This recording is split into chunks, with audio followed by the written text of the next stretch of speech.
और एक जितने बच्चे अभी लेट ज्वाइन कर रहे हैं ना, सबके सब मेक श्योर कल से क्लास जो होता है ना एग्जैक्ट 9:05 से स्टार्ट हो जाएगी, तो लेट नहीं करना है बिल्कुल भी। तो देखो बच्चों, आज हम स्टार्ट कर रहे हैं हमारा principal of inheritance and variation. अभी मैं ये मान के चल रही हूँ आपको principal of inheritance and variation chapter के बारे में 50% चीजें आती है, 50% चीजें नहीं आती। ठीक है, ये चैप्टर क्यों स्टार्ट किया है मैंने, उसका रीजन आप लोगों को पता है कि भाई इस चैप्टर का वेटेज बहुत ज्यादा है। इवन इस चैप्टर का इससे नेक्स्ट चैप्टर है जो मॉलिक्यूलर बेसिस ऑफ इनहेरिटेंस और आपका इवोल्यूशन, बहुत ज्यादा वेटेज है। एंड टॉपिक्स भी बहुत ज्यादा सेलेक्टेड है।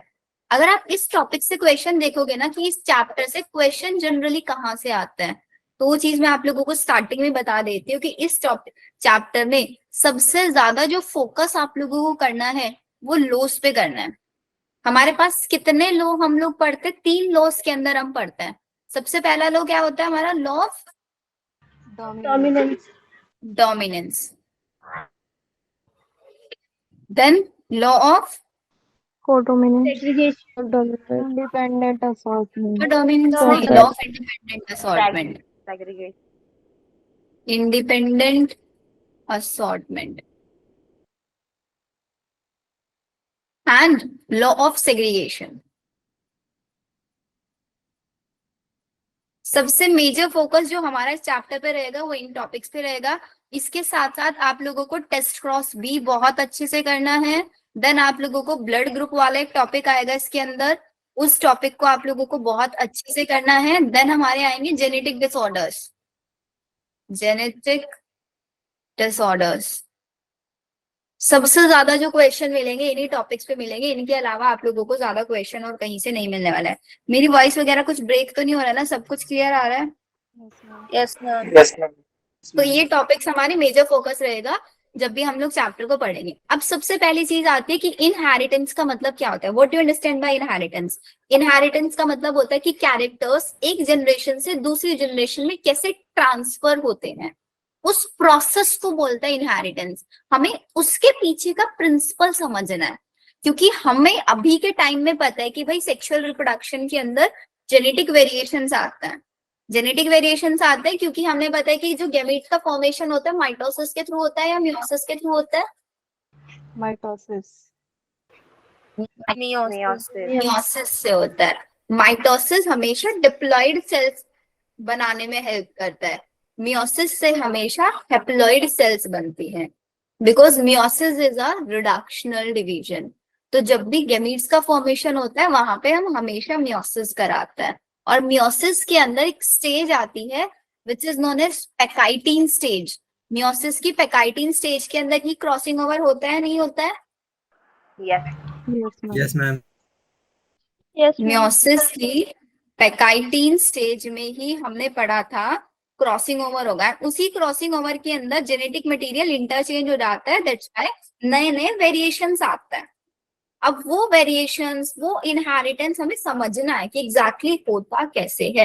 तो इस चीज को स्टडी किया था सबसे पहले किसने, हमारे Gregor Mendel, John Mendel scientist ने इसको स्टडी किया था। इनकी स्टडी कितने ईयर की थी, कौन से ईयर से कौन से ईयर तक चली थी? 1882 से 1822 से 1865, एक सेकेंड, इनका जो बर्थ ईयर था, पहले बर्थ ईयर लिखो। 1822 में इनका बर्थ हुआ था एंड इनकी डेथ हुई थी 1884 के अंदर। इसी बीच इन्होंने अपनी स्टडी किया था। कौन सा ईयर था इनके स्टडी का? 1856 से 1863। याद रख लो इसको। इन्होंने एक्सपेरिमेंट किया था इस ईयर के बीच में। कितने ईयर्स हो गए ये? 7 7 ईयर्स। तो इनकी जो पूरी की पूरी स्टडी है वो कितने ईयर्स की थी?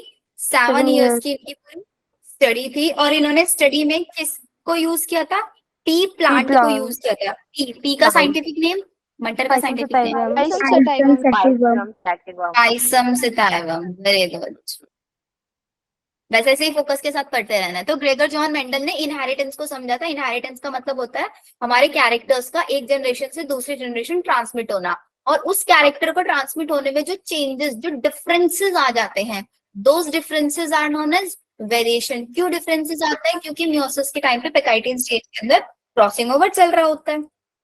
इतनी चीजें clear? Yes, Yes, ma'am. ma'am. Yes, ma'am. तो सबसे पहली चीज आती है कि इन्होंने पी प्लांट यूज किया, क्या इसके पीछे कोई साइंटिफिक रीजन था या कुछ पर्टिकुलर रीजन था कि इन्होंने मटर ही क्यों यूज किया? Yes, ma'am. Yes, ma'am. Ma'am इसका लाइफ स्पैन बहुत कम था। Very good. फर्स्ट पॉइंट है कि इन्होंने मटर को ही क्यों यूज किया? बिकॉज इसके पीछे इनका रीजन ये है, short life cycle. Short lifespan. Contrasting traits भी थे बहुत सारे। Easy to grow भी था ma'am. Reason of selecting ma'am artificial hybridization भी कराई जा सकती थी इजीली। हाँ, लेकिन इससे मेरा सेल्फ पॉलिनेशन ही कर सकता है। पहला शॉर्ट लाइफ साइकिल। तो यहाँ पे स्टेटमेंट वाला क्वेश्चन बन के आ सकता है। आपको 4 स्टेटमेंट दे देंगे, उस स्टेटमेंट से बोल देंगे which one is not the reason for selecting the pea plant. तो पहला शॉर्ट साइकिल। पी प्लांट के अंदर बाइसेक्सुअल फ्लावर्स होते हैं। अब बाइसेक्सुअल फ्लावर है तो इट मींस यहाँ पे सेल्फ पॉलिनेशन पॉसिबल है। Yes ma'am. बाइसेक्सुअल Yes, का ma'am. मतलब क्या होता है? एक ही फ्लावर के अंदर मेल और फीमेल दोनों हो ना। Yes, ma'am. Yes, मेल भी है इसके अंदर और फीमेल भी है। नेक्स्ट थर्ड पॉइंट, ये सेल्फ पॉलिनेशन भी कर सकता है। Can undergo self pollination and इसके साथ साथ एक लार्ज सैम्पलिंग साइज पे हमारे पास visible contrasting characters. Very good. Easy to cross pollination भी था। क्रॉस पॉलिनेशन भी इजीली हम सकते थे। लार्ज नंबर ऑफ सीड्स बनाता था एक ही जनरेशन के अंदर।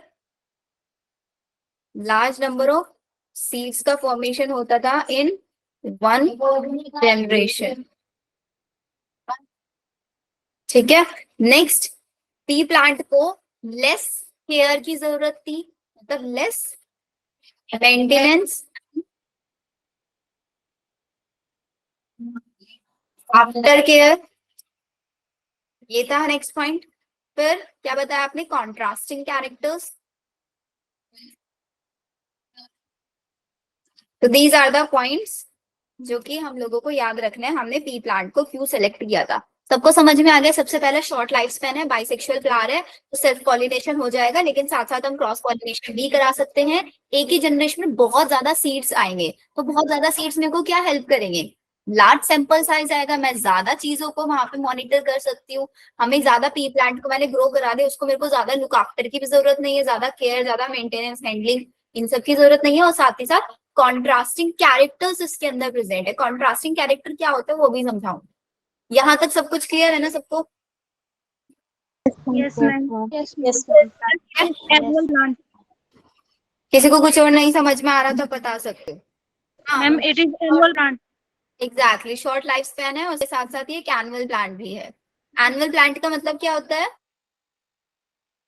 seasonal अभी मतलब जो सारे सीजन्स चले।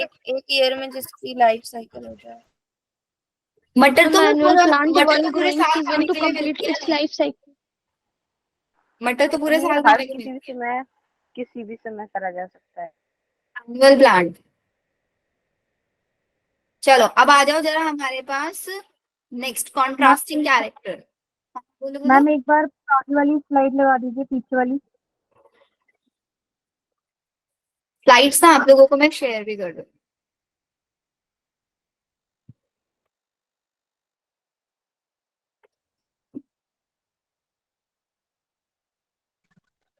Okay, thank you ma'am. अब आ जाओ जरा कॉन्ट्रास्टिंग कैरेक्टर्स पे। कॉन्ट्रास्टिंग कैरेक्टर का मतलब ये होता है कि ऐसे दो कैरेक्टर्स जो एक दूसरे का बिल्कुल अपोजिट शो करते हैं। यहाँ पे भी बहुत इंपॉर्टेंट चीज है, ये वाला टॉपिक अगर समझ में आएगा तो आगे का चैप्टर मैक्सिमम भी समझ में आ जाएगा आपको। इसके ऊपर भी एक बेसिक सा क्वेश्चन बन जाता है हमारा नीट एग्जाम में। सबसे पहले हम कैरेक्टर लिखेंगे। कैरेक्टर है मेरे पास जैसे कि सीड का शेप, और यहाँ से ये भी चीज हमें याद रखनी है कि मेंडल ने अपनी स्टडी में कौन कौन से कैरेक्टर्स को कंसीडर किया था, क्योंकि ऑप्शंस में याद आते कि कौन सा कैरेक्टर उन्होंने कंसीडर नहीं किया था, वो कोई भी अजीब सा कैरेक्टर लिख के दे देते हैं। तो याद रखना है कौन से कैरेक्टर उन्होंने लिए थे। पहला सीड की शेप ली थी। सेकंड सीड का कलर लिया था, कलर साथ ही साथ याद करते चलिए सारी चीजें। फिर इन्होंने साथ साथ हमारे फ्लावर का भी कलर लिया था कि हमारा फ्लावर का कलर क्या है। फिर फोर्थ आता है फ्लावर की पोजीशन इन्होंने ली थी, ये फ्लावर की पोजीशन क्या है। फिर साथ ही साथ इन्होंने नेक्स्ट क्या लिया था, कोड की शेप और कोड का फूड कलर कलर।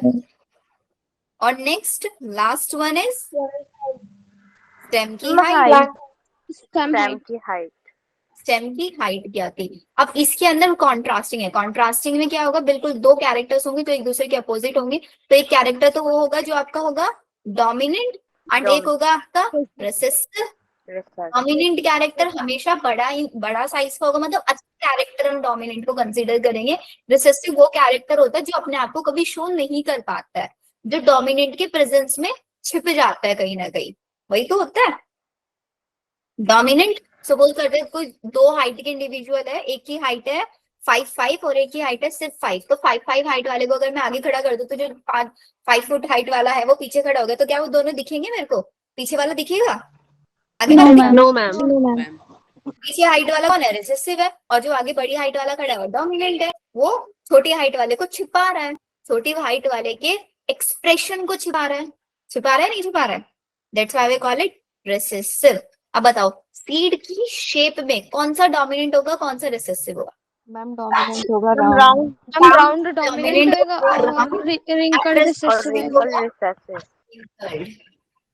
सीड का कलर, सीड का कलर अगर येलो है तो it means येलो कौन सा कलर माना डोमिनेंट है, जाएगा, ग्रीन रिसेसिव में आएगा आपका ग्रीन। फ्लावर का अच्छा फ्लावर ही लिख दिया मैंने, this is flower colour.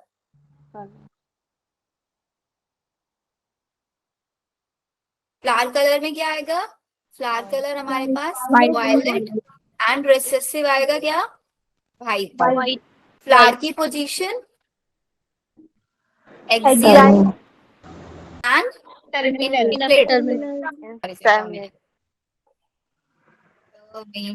Core की शेप फुल डोमिनेंट कंस्ट्रक्टेड या फिर डोमिनेंट होगा फुल कॉन्स्ट्रिक्टेड।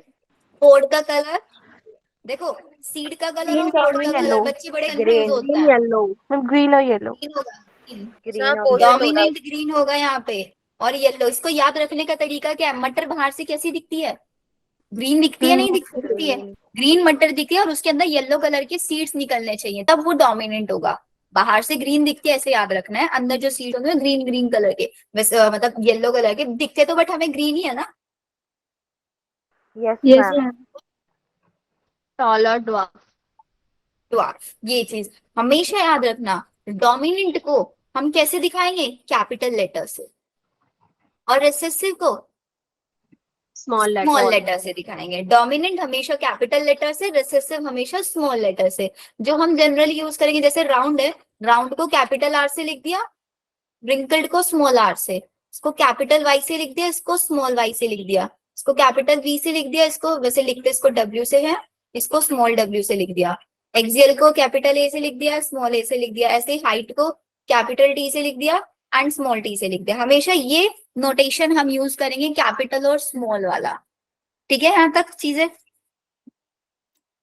यस अब आता है कि इसी डोमिनेंट रिसेसिव को लेके दो चीजें, कि डोमिनेंट रिसेसिव भी अलग अलग टाइप का हो सकता है। अगर मैंने लिखा, एक होता है होमोजाइगस, एक होता है आपका हेट्रोजाइगस। होमो का मतलब होता है सेम, कि हमारे पास जो दोनों के दोनों एलील्स हैं वो सेम होंगे। अब एलील्स क्या होता है वो भी समझाती हूँ। जैसे सपोज करता है मैंने बोला कि मेरी जो हाइट है वो टॉल है, तो मेरी हाइट टॉल कैसे बन रही है, टॉल इज अ कैरेक्टर। तो हमेशा एक कैरेक्टर को कौन कंट्रोल करता है, एक जीन कंट्रोल करता है, एक जीन हमेशा कैरेक्टर। और मेरी हाइट टॉल कब बनेगी, टॉल तब बनेगी ना, उसके अंदर दो केसेस होने चाहिए, या तो मेरे पास कैपिटल टी हो या फिर कैपिटल टी स्मॉल टी हो, दो केसेस बनेंगे ना। तो जीन हमेशा पेयर्स में रहेंगे, पेयर्स में कोई चीज हमारे अंदर प्रेजेंट होगी तब एक कैरेक्टर शो होगा। तो ये जो सिंगली प्रेजेंट होता है this is known as allele. जो हम कैपिटल टी स्मॉल टी लिख रहे हैं ना, वो हमारे एलील्स होते हैं। तो एलील्स हमेशा पेयर में होंगे या नहीं होंगे? Yes ma'am. दो हमेशा पेयर में रहेंगे। जैसे क्रोमोसोम्स होता है, क्रोमोसोम्स भी तो पेयर में रहते हैं हमेशा। फिर इसी को बाद में ना हम इन्हीं कैरेक्टर्स को आगे क्रोमोसोम से कंपेयर करेंगे। तो याद रखना, कैरेक्टर का मतलब है कैरेक्टर, जीन कैरेक्टर को कौन फिजिकल शो करेगा? अपीयरेंस। जीन शो करेगा। और हमारा एक, this is also known as trait, trait बोल सकते हैं ना इसको, यस मैम। कैरेक्टर। सपोज मैंने स्किन कलर बोला, तो skin colour is a character. Skin colour मेरे पास दो टाइप के हैं, the first one is dark colour and the second one is small. तो मतलब Small. डार्क कलर और लाइट कलर, स्मॉल नहीं, light colour, dark colour, light colour. तो जो डार्क कलर है वो एक ट्रेट हो गया, और लाइट कलर एक अलग ट्रेट हो गया। हो गए नहीं हो गए? एक कैरेक्टर्स के दो ट्रेट होते हैं। तो याद रखना, कैरेक्टर को हमेशा जीन रिप्रेजेंट करता है, और एक ट्रेट को एलील रिप्रेजेंट करता है। अगर सपोज करता है मैंने इसके अंदर एलील रख दिया स्मॉल टी, तो इसकी एलील चेंज, इसका ट्रेट चेंज हो जाएगा नहीं हो जाएगा? Yes ma'am. क्या बन जाएगा अभी ये हमारे पास? ड्वार्फ बन जाएगा, क्योंकि इसके पास दोनों के दोनों रिसेसिव एलील्स आ गए हैं। Alleles are the molecular analog of the gene, molecular analogs. और जीन क्या होता है? डीएनए का एक छोटा सा सेगमेंट जो किसी कैरेक्टर को कंट्रोल करने के लिए रिस्पॉन्सिबल होता है।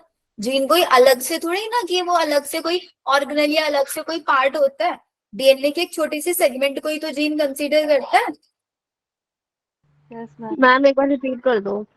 एक सेकेंड, नवीन बोल रहा है ट्रेट और कैरेक्टर अलग। हाँ बेटा, ट्रेट और कैरेक्टर अलग अलग होता है। कैरेक्टर का मतलब है कि एक किसी इंडिविजुअल, जैसे कि मैंने बोला हाइट, हाइट एक कैरेक्टर है। हाइट के अंदर टॉल और ड्वार्फ ट्रेट है, कि हाइट दो तरीके से हो सकती है, टॉल भी हो सकती है, ड्वार्फ भी हो सकती है। अब वो टॉल होगी, वो डिपेंड करेगा कि उसके अंदर जो दो एलील्स हैं वो किस टाइप के हैं, डोमिनेंट एलील है, रिसेसिव एलील है, उस पर डिपेंड करेगा वो।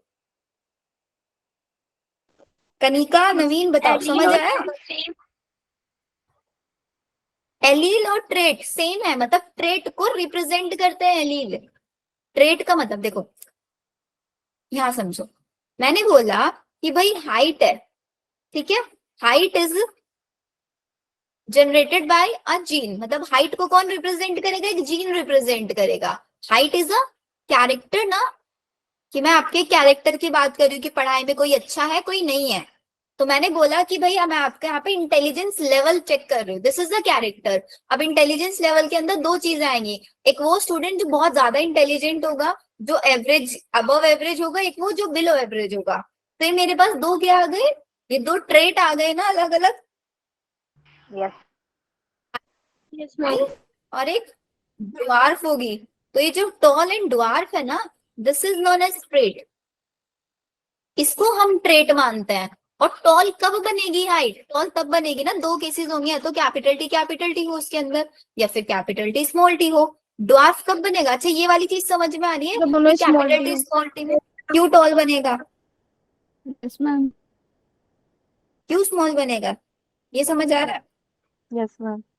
Both are in pair, allele और जीन। कनिका, पेयर में हमेशा एलील्स रहेंगे, जीन पेयर में नहीं रहता। जीन के दो ट्रेट होता है हमेशा, या जीन के अंदर दो अलग अलग टाइप के एलील्स होते हैं। वो एलील्स आपस में कैसे मिक्सअप है उस बेसिस पे डिपेंड करेगा कि ट्रेट कैसा बनेगा हमारा। Okay ma'am. एग्जैक्टली आस्था, जो टॉल वाला होगा, जो डोमिनेंट होगा, वो रिसेसिव के ऊपर हैवी होगा या नहीं होगा? होमो का मतलब क्या होता है? होमो का मतलब है कि मेरे पास दोनों एलील सेम है। If both alleles are same, दोनों एलील्स अगर सेम होंगे तो हम उसको बोलेंगे होमोजाइगस। अब इसके अंदर दो ही तो केस आ सकता है, कैपिटल टी स्मॉल टी। और जब मेरे पास कैपिटल टी आएगा तो डोमिनेंट बनेगा, रिसेसिव बनेगा? डोमिनेंट बनेगा ना। तो इसको मैं होमोजाइगस डोमिनेंट बोल सकती हूँ,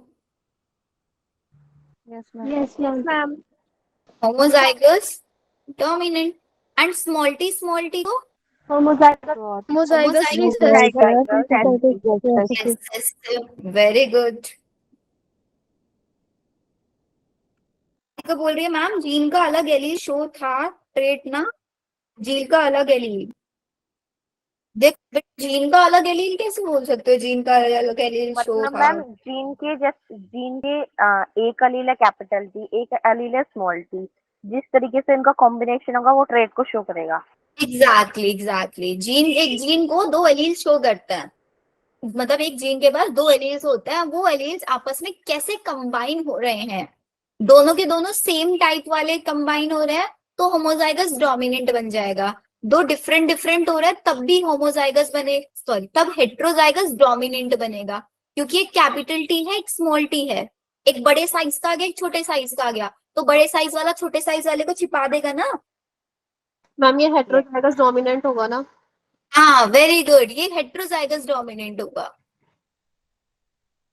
this is heterozygous dominant. Dominant. अब यहाँ तक एक बार जल्दी से थम्स अप देके बताओ किस किस को समझ आया किस किस को नहीं, जिसको जहां पे भी डाउट है ना अनम्यूट करके पूछ लो, चैट सेक्शन में लिख लो।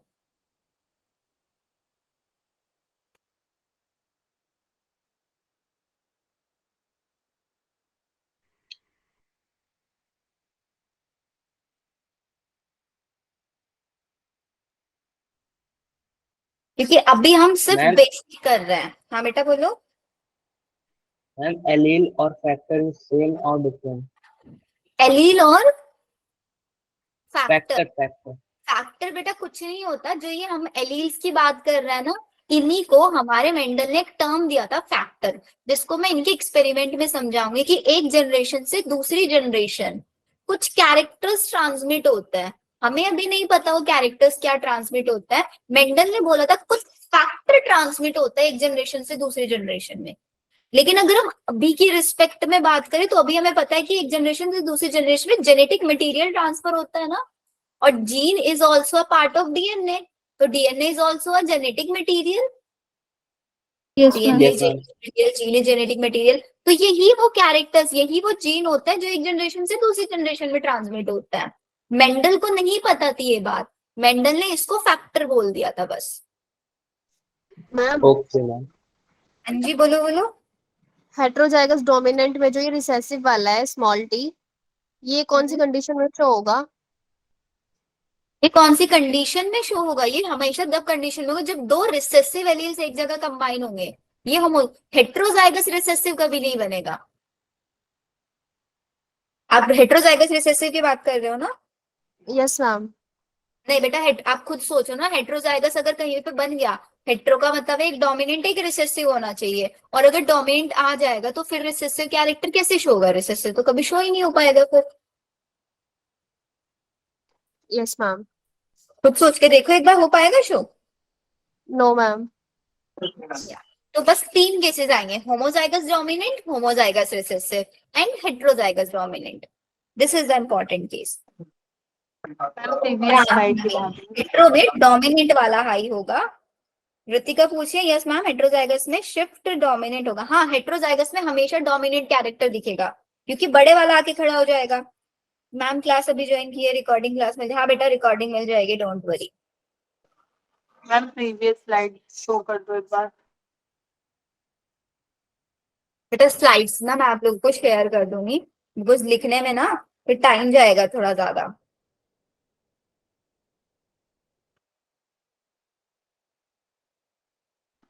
यस मैम हो गया। हो गया ना, चलो अब आगे समझा आपको। हमको हेट्रोजाइगस समझ में आ गया, डोमिनेंट समझ में आ गया, अब दो और टर्म समझो, genotype and phenotype.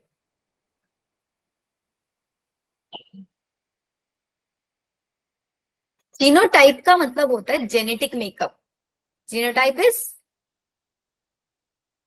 Genetic makeup. genetic makeup and phenotype is outer appearance. Physical appearance. Physical outer appearance. Appearance लिख लो या फिर फिजिकल अपीयरेंस लिख लो। सपोज आपके सामने एक बड़े से साइज का ट्री खड़ा है, ठीक है, और एक छोटे साइज का ट्री खड़ा है, आप उसको देख के ये बता सकते हो ना कि बड़े साइज का, it means it is a tall, tall है वो, तो आप देख के क्या बता रहे हो कि उसका फिनोटाइप है वो, ये बता रहे हो ना फिनोटाइप है। क्या आप सिर्फ ट्री को देख के, बड़े साइज का ट्री है उसको देख के ये बता सकते हो उसका जीनोटाइप क्या होगा? No, ma'am. नहीं बता सकते ना, क्यों नहीं बता सकते? अच्छा चलो, आपके सामने एक छोटे साइज का ट्री है, इसको छोड़ो अभी, एक छोटे साइज का ट्री है, आपने देख के बता दिया भाई ये ड्वार्फ है, छोटू सा है ना, रिसेसिव है, तो आप इसका जीनोटाइप बता सकते हो? यस मैम, बता सकते हैं। बता सकते हो, क्यों बता सकते हो? क्योंकि रिसेसिव का या फिर किसी भी रिसेसिव कैरेक्टर का सिर्फ एक ही जीनोटाइप होता है, स्मॉल टी, दोनों के दोनों रिसेसिव एलील होंगे। लेकिन हम डोमिनेंट वाले के केस में क्यों नहीं बता सकते? डोमिनेंट के केस में हम इसलिए नहीं बता सकते क्योंकि भाई दो केसेस होंगे, या तो वो होमोजाइगस हो सकता है या फिर वो हेट्रोजाइगस हो सकता है। ये चीज समझ Yes, में? ma'am. एक बड़े साइज का ट्री है मेरे पास, एक छोटे साइज का ट्री है, तो ये छोटे साइज वाले को तो मैंने देख के बता दिया कि भाई ये ड्वार्फ है, तो ड्वार्फ है तो एक ही केस होगा ड्वार्फ में, होमोजाइगस रिसेसिव। लेकिन हमारे पास भाई ये टॉल है, तो टॉल के अंदर तो दो केसेस आते हैं, या तो ये कैपिटल टी हो सकता है या फिर ये स्मॉल टी हो सकता है। तो जो बाहर से मैं देख के बता पा रही हूँ which is known as phenotype, और जो मैं नहीं बता पा रही हूँ this is known as genotype. तो मेरे पास सपोज इस प्लांट को मैंने यहाँ पे कंसीडर कर लिया कि ये मेरे पास कैसा प्लांट है, विद अननोन जीनोटाइप, जीनोटाइप का ये प्लांट है। अब मेरे को इस प्लांट का जीनोटाइप पता करना है, कैसे पता करूं मैं इस प्लांट का genotype? Test test, very good. अब हम कराएंगे यहाँ पे टेस्ट क्रॉस। अब टेस्ट क्रॉस के अंदर क्या होता है? टेस्ट क्रॉस के अंदर ध्यान से समझना, क्रॉस कराता है, यहीं से मोनोहाइब्रिड क्रॉस भी मैं आपको समझाऊंगी। एक अननोन प्लांट लिया, अननोन प्लांट की क्रॉस किसके साथ कराएंगे? होमोजाइगस रिसेसिव के साथ कराएंगे। होमोजाइगस रिसेसिव हमें पता है हमेशा स्मॉल टी रहेगा, और अननोन प्लांट के अंदर दो केसेस आ सकते हैं, या तो कैपिटल टी स्मॉल टी हो सकता है या फिर स्मॉल टी हो सकता है, दो केसेस हो सकते हैं। अब मैं क्या करूंगी, केसेस लेके इनका क्रॉस कराऊंगी। सबसे पहले मैंने क्या, मैम कैपिटल ओ हाँ सॉरी,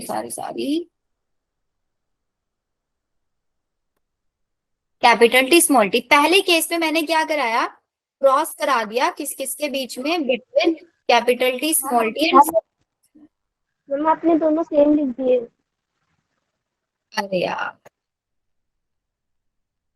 ये अब भी सही है, ठीक है। यस अब क्रॉस कराएंगे, इन दोनों के बीच में क्रॉस कराएंगे, तो क्रॉस मैं तो ऐसे कराती हूँ, आप लोग वैसे पॉइंट स्क्वायर बना के कराना चाहिए, ऐसे करा लेना जैसे आपको इजी लगे। बनाओ जल्दी से, क्या केस आएगा, capital T small T, capital T small T, ये मल्टीप्लाई फिर इसमें small T small T small T small T. ये मेरे पास दो कैसे बने, दो टॉल बने एंड दो dwarf। इसका मतलब अब देखो, इसको ना ऐसे समझना कि आप लोगों ने क्या किया, आप लोग एक फील्ड में हो, ठीक है, आप एक फील्ड में हो, आपने एक बड़ी साइज हाइट का प्लांट लिया, उसका सीड ले लिया, एक ड्वार्फ वाले का सीड ले लिया, दोनों सीड की मैटिंग करा दी, उससे आपको चार नए प्लांट देखने के लिए मिले, और चारों प्लांट में से दो प्लांट तो बड़ी हाइट के थे, दो प्लांट छोटी हाइट के थे। अगर आपको कुछ ऐसा सैंपल साइज देखने के लिए मिला, तो आप क्या बोलोगे कि आपका जो टॉल प्लांट था, जो पेरेंट टॉल प्लांट था, वो कैसा था? हेट्रोजाइगस डोमिनेंट था। तो अगर आपका रेशियो आए 50-50 का, इसको 50-50 के अलावा 1:1 भी बोल सकता है ना, यस 51 भी बोल सकता है। तो इट मीन्स हमारा जो अननोन प्लांट था वो क्या था, अननोन इज हेट्रोजाइगस डोमिनेंट। अब जरा दूसरे वाला केस खुद से बनवा के देखो सबके सब जल्दी से, और मेरे को बताओ वहां पे कैसे पता करोगे। केस 2 करो। Ma'am all toll. केस 2 में क्या करेंगे, capital T small T cross कराया, capital T small T capital T small T capital T small T capital, तो मतलब यहाँ पे क्या है मेरे पास 100% टॉल है। अगर मेरे को ऐसा कोई सैंपल साइज देखने के लिए मिलेगा जिसमें मैंने एक टॉल की और एक ड्वार्फ की क्रॉस कराई और सारे के सारे टॉल बन गए, तो वहां पे मेरे को पता चलेगा कि वहां पे जो टॉल है वो कैसा है, होमोजाइगस डोमिनेंट, रिसेसिव नहीं dominant,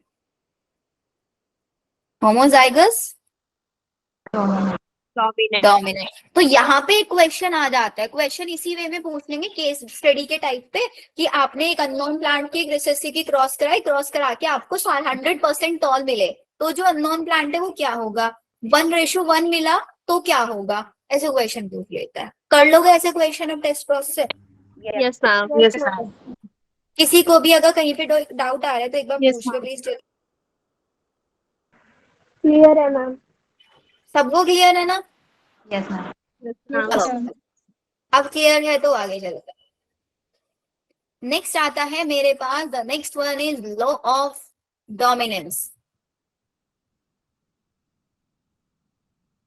what is law of dominance?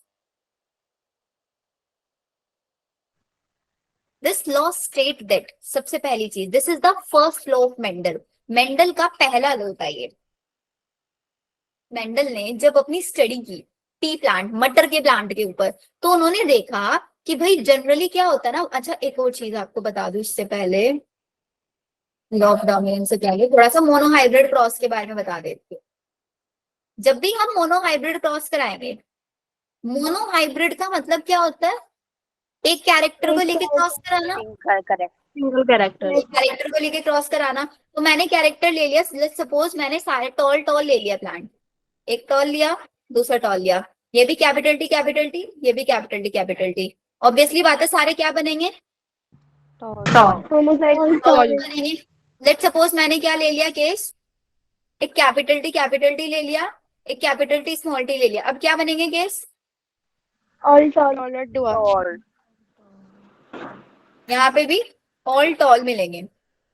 और वो कैसे मिलेंगे, कैपिटल टी भी मिलेंगे और कैपिटल टी स्मॉल टी भी मिलेंगे। ठीक है, लेट्स सपोज मैंने केस ले लिया capital T small T, capital T small T. अब टॉल और ड्वार्फ दोनों। टॉल और ड्वार्फ 50-50 मिलेगा।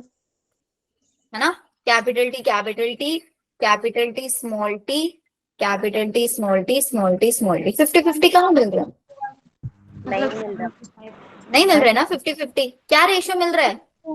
3:1 3:1 मिल रहा है। 3:1 कैसा रेशियो है? 3:1 जीनोटिपिक रेशियो है, फिनोटिपिक रेशियो है? टॉल है, जीनोटाइप रेशियो है। फिनोटिपिक रेशियो है, जीनोटिपिक नहीं बेटा, फिनोटिपिक। बाहर से कैसे दिख रहा है, 3 टॉल दिख रहे हैं, 1 ड्वार्फ दिख रहा है बाहर से। अंदर से कैसे हैं, कैपिटल टी कितने हैं, कैपिटल टी स्मॉल टी 1:2:1।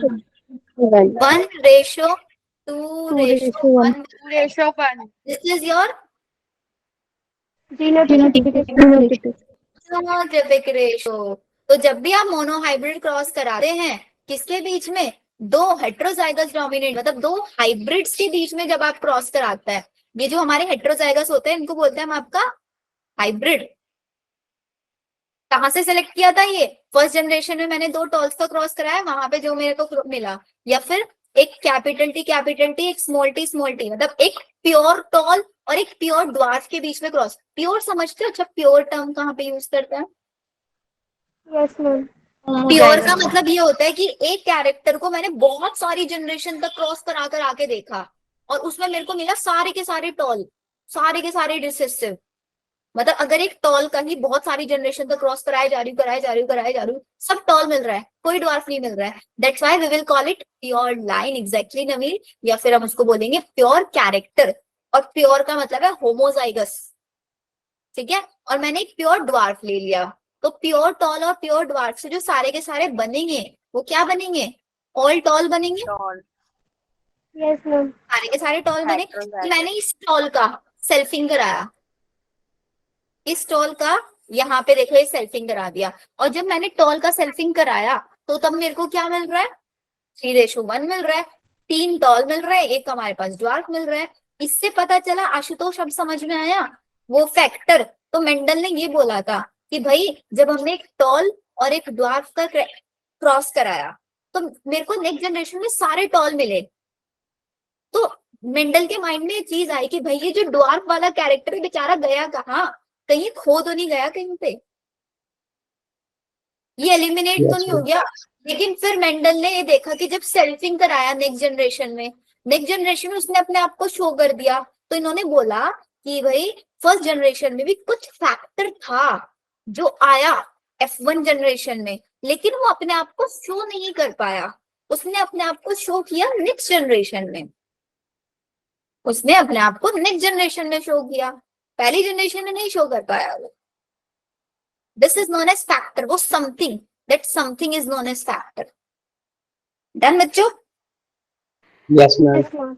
तो अगर आपसे कोई मोनोहाइब्रिड क्रॉस का फिनोटिपिक रेशियो पूछे तो 3:1 एंड जीनोटिपिक रेशियो पूछे तो 1:2:1। सॉर्टेड सबका? Yes, ma'am. Yes, ma'am. चलो भाई, अब आ जाते हैं हम लोग आगे। ये था हमारा मोनोहाइब्रिड क्रॉस। अब हम स्टार्ट करते हैं हमारा law of dominance. Law of dominance Mendel का फर्स्ट लॉ था।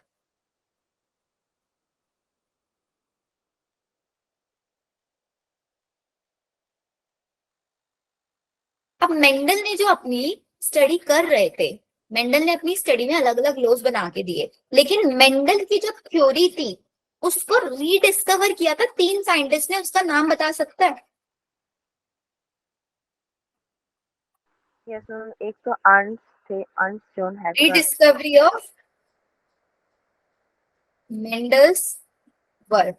मेंडल के काम को रीडिस्कवर किया था हमारे 3 साइंटिस्ट। सबसे पहले ह्यूगो डिक्रीज। Hugo Dewey. लिख लेना इसको, जितनी चीजें यहाँ पे लिखवा रही हूँ सबके सब एग्जाम पॉइंट ऑफ व्यू से बहुत ज्यादा इंपॉर्टेंट है। ह्यूगो decrease, Carol कॉरन,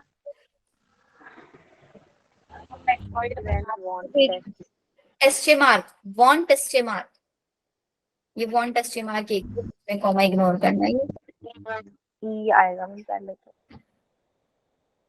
Eric von टेस्टेमार्क। 3 scientist के नाम repeat after me, Hugo de Vries, Carl Correns and von Tschermak. हाँ जी कशिश, पीडीएफ मिल जाएगा बेटा, क्लास के बाद ही पीडीएफ मिल जाएगा। जीनोटाइप बता दो कनिका। जीनोटाइप का मतलब होता है बेटा जेनेटिक मेकअप, कि हमारा बाहर से तो देखने में वो टॉल दिख रहा है, लेकिन अंदर से उसके अंदर एलील्स किस टाइप के हैं। जीनोटिपिक का मतलब होता है एलील्स किस टाइप के, दोनों एलील्स सेम है या दोनों एलील्स अलग अलग हैं, एलील्स डोमिनेंट टाइप के हैं या रिसेसिव टाइप के हैं। उस चीज को पता लगाने को बोलते हैं जीनोटाइप। और जीनोटाइप किसी भी अननोन प्लांट का जब हम पता लगाते हैं उसको बोलते हैं हम आपका टेस्ट क्रॉस। मैम इससे पहले वाली स्लाइड दिखा दीजिए एक बार। Okay Sultana ma'am, genotypic ratio कैसे आया ये बता दो। देखो जीनोटिपिक रेशियो के अंदर हम ये देखते हैं कि कितने टाइप का जेनेटिक कॉम्बिनेशन है मेरे पास। आप देखो ना, एक कैपिटल टी है, 2 कैपिटल टी स्मॉल टी है और एक स्मॉल टी है। इसके अलावा और कोई कॉम्बिनेशन भी होता मैं उसको भी लिख देती, फिर नीचे उनका काउंट लिख देती, ऐड करके टोटल कितने हैं वही मेरे पास रेशियो बन के आ जाता। मुस्कान, टेस्ट क्रॉस और बैक क्रॉस में डिफरेंस है। टेस्ट क्रॉस हम लोग कराते हैं अननोन प्लांट का जीनोटाइप पता करने के लिए, ठीक है, और बैक क्रॉस हम कराते हैं अपनी किसी भी जनरेशन को प्योर बनाने के लिए। वो भी करा दूंगी मैं आप लोगों को बैक क्रॉस, टेंशन मत लो। प्योर लाइन प्रोड्यूस करने के लिए हम लोग बैक क्रॉस कराते हैं। लेट्स सपोज मेरे पास एक बड़ा सा फील्ड है, जो लोग फार्मिंग वगैरह में होंगे उनको पता होगा उसके अंदर क्या होता है कि मेरे पास बहुत सारे प्लांट है, सारे के सारे टॉल हैं, ठीक है। अब मेरे को नहीं पता कि ये टॉल होमोजाइगस है हेटेरोजाइगस है, और मैं चाहती हूँ कि मेरे फील्ड में हमेशा सारे के सारे टॉल ही प्लांट रहे, ड्वार्फ ना आए। तो मैं वहां पे क्या करूंगी, एक बार टेस्ट क्रॉस लगा के पता कर लूंगी कौन होमो है कौन हेटेरो है, फिर वहां पे बैक क्रॉस में हमेशा कराती रहूंगी। बैक क्रॉस का मतलब ये होता है सिर्फ एक पैरेंटल कैरेक्टर का क्रॉस हमेशा हाइब्रिड के साथ कराते रहो। 2 पेरेंट्स का क्रॉस कराया, F1 जनरेशन आती है नहीं आती है जब पेरेंट्स का क्रॉस कराते हैं? 2 पेरेंटल प्लांट क्रॉस कराते हैं F1 जनरेशन आती है। Yes ma'am. F1 जनरेशन समझते हो? पहली जनरेशन मम्मी पापा से आप लोग यस मैम। F1 जनरेशन हो, आपके जो आगे बच्चे आएंगे वो F2 जनरेशन होगी। Filial 1 filial. मैम मतलब कि filial ऐसे one। होता है मैम, मतलब कि जो मैम F1 जनरेशन यानी कि मतलब कि हर एक जनरेशन में न्यू जो आने वाली जनरेशन हो उसे F1 जनरेशन ही बोलेंगे हम। नहीं, F1 F2 F3 F4 ऐसे बोलते चले जाएंगे। जैसे मैम आपके दादा दादी थे, वो पेरेंट हो गए, उनके आपसे आपकी मम्मी और आपकी बुआ आई, वो F1 जनरेशन। फिर आपकी मम्मी और आपके पापा से आप आए, हाँ आप F2 जनरेशन। मैम, ऐसे दादा दादी के एंसेस्टर्स मैम वो किस में आएंगे? दादा दादी के एंसेस्टर्स, वो डिपेंड करेगा ना आप कहाँ से स्टार्ट कर रहे हो। जहां से आप स्टार्ट कर रहे हो, अब आप दादा दादी के मतलब आपके एंसेस्टर्स, उनके भी एंसेस्टर, तो फिर तो बहुत बड़ा सा पेडिग्री ट्री बन जाएगा। डिपेंड करेगा आप स्टार्ट कहाँ से कर रहे हो स्टडी। जहां से आप स्टडी करना स्टार्ट कर रहे हो, वहीं से F1 generation F2 generation start करोगे। ठीक है मैम। और कोई? तो तीनों साइंटिस्ट के नाम याद रहेंगे। क्या क्या साइंटिस्ट के नाम है? ह्यूगो debris, Carol Correns and von टस्चेमार। कौन से ईयर में इन्होंने रीडिस्कवरी की थी? 1901 में।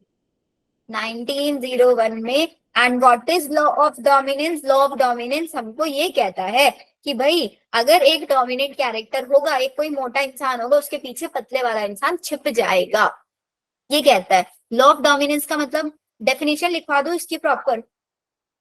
Yes. Yes ma'am. Yes ma'am. लिखो चलो, आज अच्छे से लिखते हैं। This law states that, and याद रखना क्लास के एंड में अटेंडेंस होगी। क्लास अगर पहले किसी का लीव हो जाएगा, उसकी अटेंडेंस नहीं मार्क हो पाएगी। मैम मैम मेरी बुक में लिखा है रीडिस्कवर हुआ मैम 1900 में। क्या लिखा हुआ है आपके में? मैम 1900 में रीडिस्कवर किया। 19 एग्जैक्टली 1900 भी आता है, 1901 भी आता है, दोनों हो सकते हैं ऑप्शन। कभी कभी ना एग्जाम में 1901 भी आया हुआ है PYQs में, ओके मैम।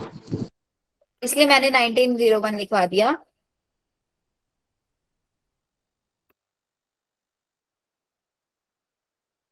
कभी भी ऑप्शन में 1900 और 1901 दोनों नहीं मिलेंगे, आप देखना।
बड़ी सी डेफिनेशन लग रही है देखने में, लेकिन समझ में तो आ रही होगी ना।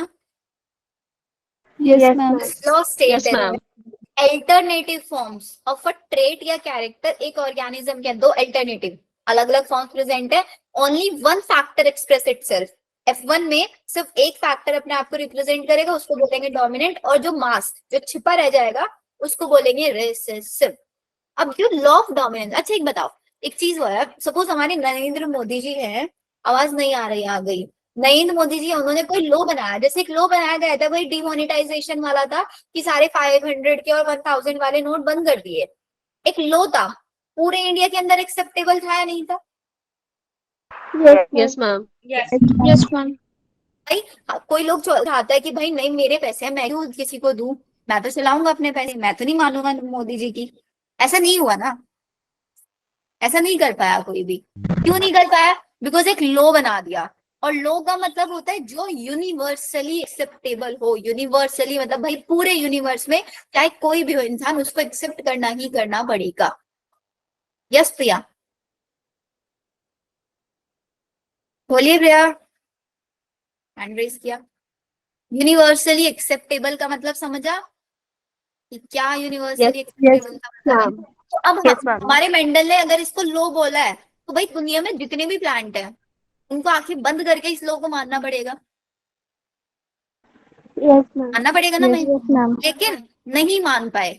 बहुत सारे एग्जाम्पल मेरे को प्लांट के ऐसे दिख गए जो लॉ ऑफ डोमिनेंस को फॉलो ही नहीं कर रहे थे।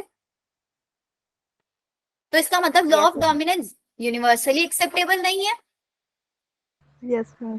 Yes ma'am. बट होना चाहिए ना। तो इसका मतलब इसकी लिमिटेशन है, इसकी लिमिटेशन है, तो भाई लॉ क्यों बोल रहे हो, उसको हम नहीं बोलेंगे फिर इसको लॉ। देखो जरा,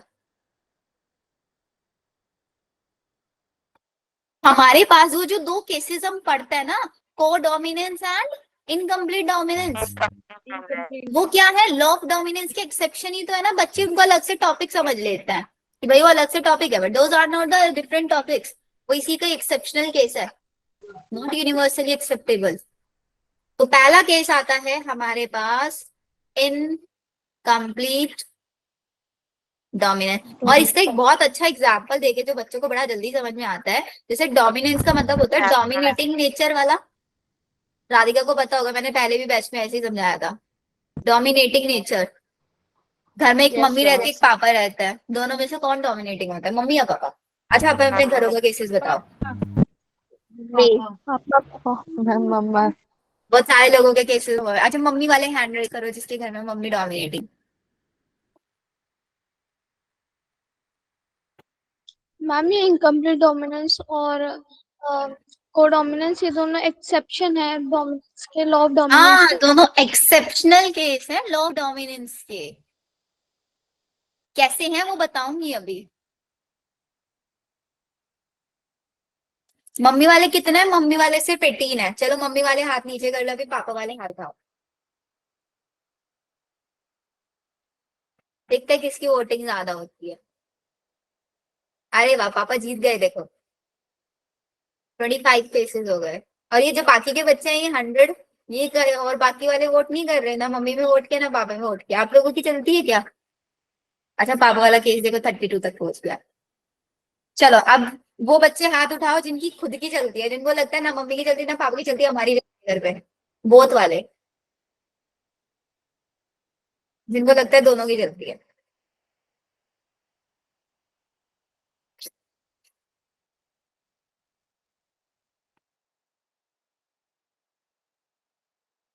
ट्वेंटी 22 तक है। नहीं, 50-50 नहीं है अनुष्का, 50-50 नहीं है, पापा वाले में 33 वोट थे। चलो आ जाओ। तो इनकम्प्लीट डोमिनेंस का मतलब ये, भाई देखो जब डोमिनेंस था, डोमिनेंस में था मम्मी पापा दोनों घर में है, मम्मी पापा में से या तो पापा की चल रही है मम्मी की चल रही है, तो एक डोमिनेंट हो गया कि रिसेसिव हो गया। लेकिन इनकम्प्लीट डोमिनेंस ये हो गया कि सपोज केस लेते हैं कि घर में मम्मी की चलती है, मम्मी अपनी अच्छे से चला ही नहीं पा रही है, मतलब मम्मी डोमिनेटिंग नहीं हो पा रही है, मम्मी की नहीं चल रही है पापा की नहीं चल रही है, दोनों में से बीच में आके किसकी चल रही है, बच्चों की चल रही है, उसको बोलते हैं इनकम्प्लीट डोमिनेंस। मतलब मम्मी पापा की नहीं चल रही है, ना तो डोमिनेंट अपने आप को शो कर रहा है, ना ही रिसेसिव अपने आप को शो कर रहा है, उन दोनों के बीच का कोई कैरेक्टर अपने आप को आके शो कर देता है। कैसे करेगा उसको समझेंगे। तो सबसे पहले लिखो इसका मतलब क्या होता है। इस केस में होता है कि आपका जो डोमिनेंट एलील है, dominant allele is not able to express itself completely.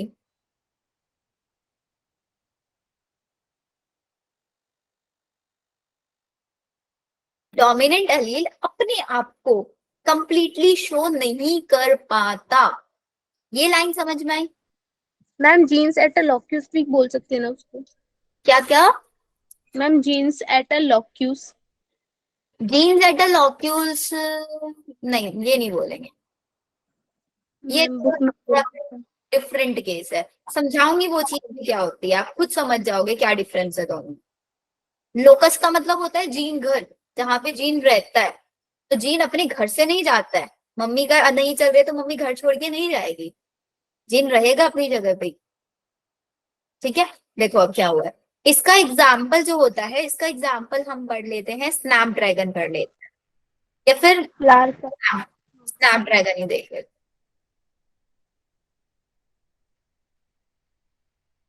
क्या हुआ, लेट्स सपोज स्नैपड्रैगन, या फिर एक और एग्जाम्पल लिख लो, मीरा बिलिस जलापा, Yes.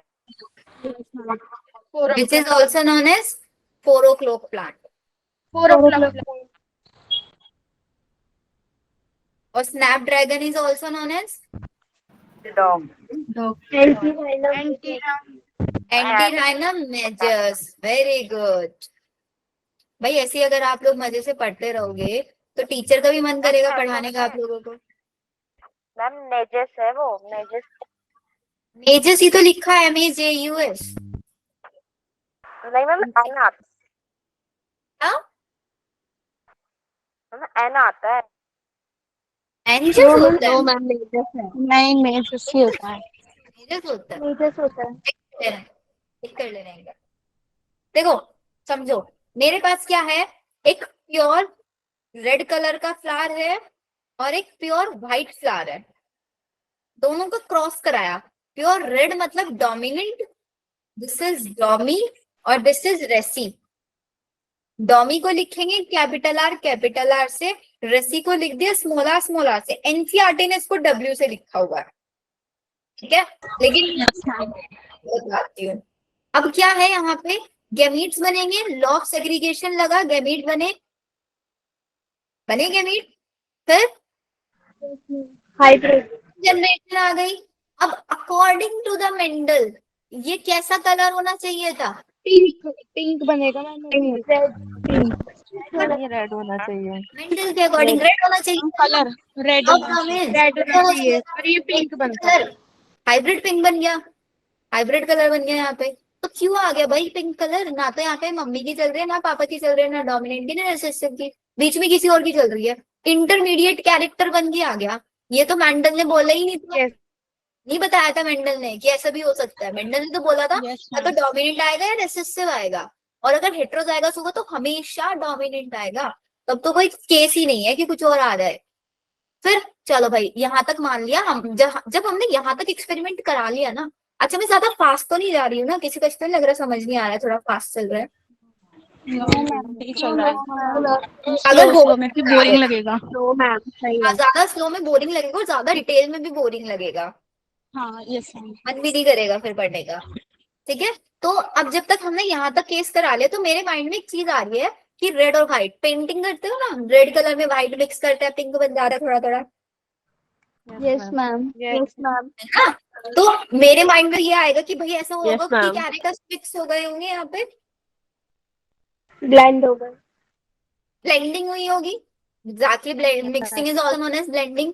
चलो फिर हमने इस चीज को प्रूव करने के लिए क्या किया, इस F1 जनरेशन में सेल्फिंग करा दिया।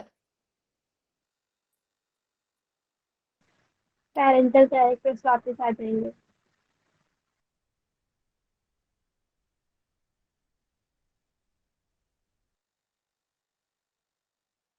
मेरे को नवीन बताएंगे इस, अच्छा आपका नवीन ही है ना नाम बेटा, इसीलिए मैंने बोला अपने अपने नाम ना एटलीस्ट रियल वाले रख लो ताकि मुझे याद हो जाए। हाँ नवीन ही है, ठीक है। तो अब आप लोग अपने अपना ये बताओ, इसका जीनोटिपिक रेशियो क्या आएगा, फिनोटिपिक रेशियो क्या आएगा। मैम दोनों सेम आएंगे। तो टू One रेशियो 1:1 पहले अच्छा कलर क्या आएगा, colour colour colour ma'am red एक रेड, दो पिंक और एक white. Pink and this one is white. White phenotypic ratio आया 1:2:1 एंड जीनोटिपिक रेशियो मैम ये भी 1:2:1। सो हमारे पास incomplete dominance is a case where phenotypic ratio is equals to genotypic ratio. अगर क्वेश्चन आ जाता है कि ऐसा कोई केस बताओ जहां पे फिनोटिपिक रेशियो जीनोटिपिक रेशियो के इक्वल हो जाता है, तो आंसर लिखोगे इनकम्प्लीट डोमिनेंस। Incomplete dominance.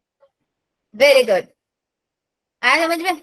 अब एक चीज बोलो राधिका। मैम आपने एक बात बोल दी कि जो अगर हेटेरोजाइगस कंडीशन होगी वो हमेशा डोमिनेंट शो करेगी, वो आपने टेस्ट प्रो के अकॉर्डिंग बोला ना। वो मैंने मेंडल के अकॉर्डिंग बोला कि हेटेरोजाइगस कंडीशन होगी तो वो हमेशा डोमिनेंट ही रहेगी, वो हमेशा डोमिनेंट रहती है, लेकिन इनकम्प्लीट डोमिनेंस में तो फेल हो गया ना। यहाँ पे तो डोमिनेंट वाला आया ही नहीं, यहाँ पे तो कोई नया आ गया। ये Sultana, very good. Test cross में भी फिनोटिपिक रेशियो जीनोटिपिक रेशियो 1:1 रहता है, ओनली इन एक केस में, दोनों केसेस में नहीं। अब यहाँ पे एक चीज देखो, जो मेरे माइंड में थॉट आया था F1 जनरेशन को देख के कि कैरेक्टर्स मिक्स हुए होंगे, लेकिन जब मैंने फिर सेल्फिंग कराया तो सेल्फिंग में मेरे को ये पता चला कि भाई रेड और व्हाइट कलर वापस से आ गए। अब पेंटिंग करते टाइम जो पिंक कलर बनाते हैं उस पिंक से फिर रेड और व्हाइट अलग अलग थोड़ी ना हम कर पाते हैं, अगर मिक्सिंग हो जाती है एक बार, नहीं कर पाते ना। Yes, no ma'am. तो इसका मतलब फिर यहाँ पे मिक्सिंग नहीं हुई होगी। तो इससे मेरे को पता चला कि genes for red and white do not actually mix, actually वो मिक्स नहीं हुए F1 जनरेशन में, because both the character reappear in the F2 generation. Kanika समझ आया F1 F2 किसको बोलेंगे आप? जहां से यस मैम। वो वहां से F1 F2 फिर आगे जाते जितना आगे क्रॉस कराते जाएंगे वो F3 F4 चलता जाएगा। जल्दी से लिख लो इसको। Mirabilis jalapa, Antirrhinum majus and Andalusian fowl, 3 example होते हैं इसके। मैम मैम हमेशा जैसे कैरेक्टर मेंडल जो होते के हैं, एक एक करके बोलो बेटा। मैम जो कैरेक्टर्स होते हैं वो हमेशा इंक्रीज होते हैं हर जनरेशन में। जो रेसेसिव वाला होता है वो भले ही नेक्स्ट जनरेशन में दिखेगा, बट मतलब जो पहले वाले कैरेक्टर्स है वो भी दिखेंगे दोनों साथ में। हाँ, कैरेक्टर्स दिखेंगे ही दिखेंगे। अब वो डिपेंड करता है आपने पेरेंटल क्या लिया। आप एक बार इसको क्रॉसिंग को करा कर आगे देखना, रैंडमली कोई भी पेरेंटल 2 उठा लेना और उसके जो कैरेक्टर आगे जनरेशन आएंगे उन जनरेशन की कराते चले जाना क्रॉस, आपको समझ में आएगी ये चीज। मैम जैसे मुझे बताना, और जैसे हम पढ़ते हैं कि मेंडल के 3 लॉ होते हैं, तो मैम फिर ये दोनों तो इससे एक्सेप्शन होते हैं, तो फिर मेंडल का एक ही लॉ हुआ, फिर लॉ ऑफ डोमिनेंस का।